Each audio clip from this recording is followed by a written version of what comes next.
Selamat berjumpa kembali umat Allah yang terkasih dalam katekesi iman dalam channel YouTube di paroki kita.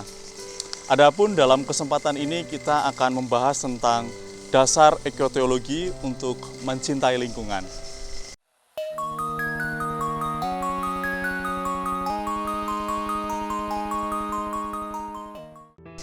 Yang mungkin menjadi pertanyaan dasar kita adalah apa dasar untuk berekoteologi?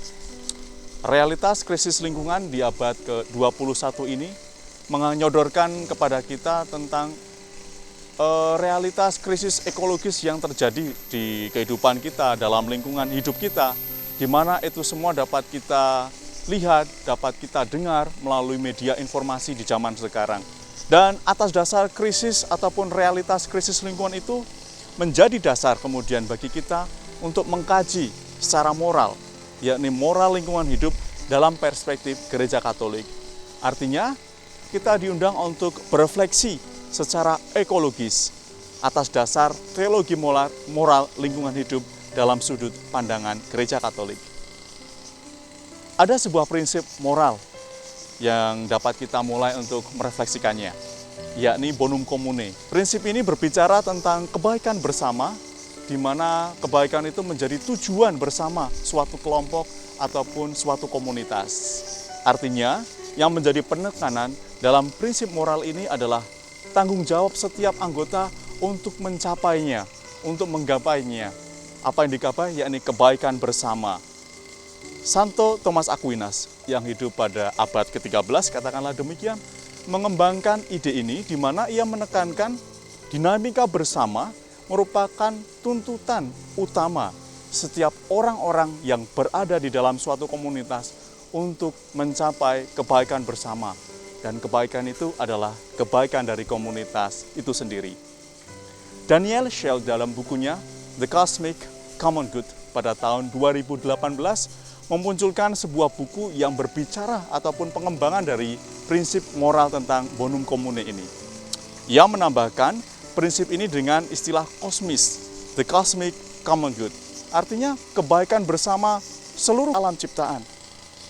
Dalam refleksinya ia mengatakan bahwa dalam lingkungan hidup di mana manusia tinggal dengan sesama ciptaan lain, hendaknya juga manusia tidak hanya memikirkan kebaikannya sendiri, tetapi kebaikan ciptaan-ciptaan yang lain.